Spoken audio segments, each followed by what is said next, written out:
ترمذی شریف کی روایت ہے، حضرت ابو ہریرہ رضی اللہ تعالیٰ عنہ اس کے راوی ہیں، نبی علیہ الصلاۃ والسلام نے فرمایا،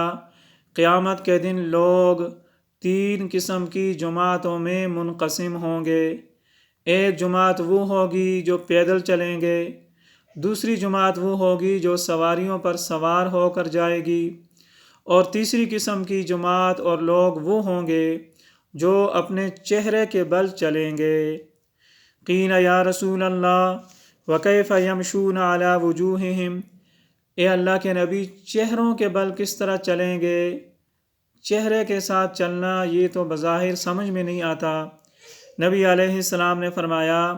ان الذی امشاہم علی اقدامہم قادر علی ان یمشیہم علی وجوہہم، وہ اللہ جس نے انسان کو پاؤں پر چلایا، پاؤں کے ذریعے چلایا، وہی اللہ تعالیٰ اس بات پر بھی قادر ہے کہ وہ ان لوگوں کو چہرے کے بل، سر کے بل چلائے گا۔ اما انہم یتقون بوجوہہم کل حدب وشوکا، سنو یہ لوگ اپنے چہروں کے ذریعے ہر ٹیلے کا اور ہر اونچی جگہ سے اور ہر کانٹے سے اپنے آپ کو بچائیں گے، یعنی یہ لوگ اس حد تک مجبور ہوں گے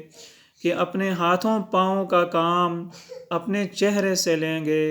راستے میں کانٹا آ جائے، پتھر آ جائے یا اور کوئی اذیت دینے والی چیز آ جائے تو انسان ہاتھ اور پاؤں کے ذریعے سے اپنا دفاع کرتا ہے اور اپنا راستہ صاف کرتا ہے، لیکن یہ لوگ یہ سارا کام اپنے چہرے سے لیں گے۔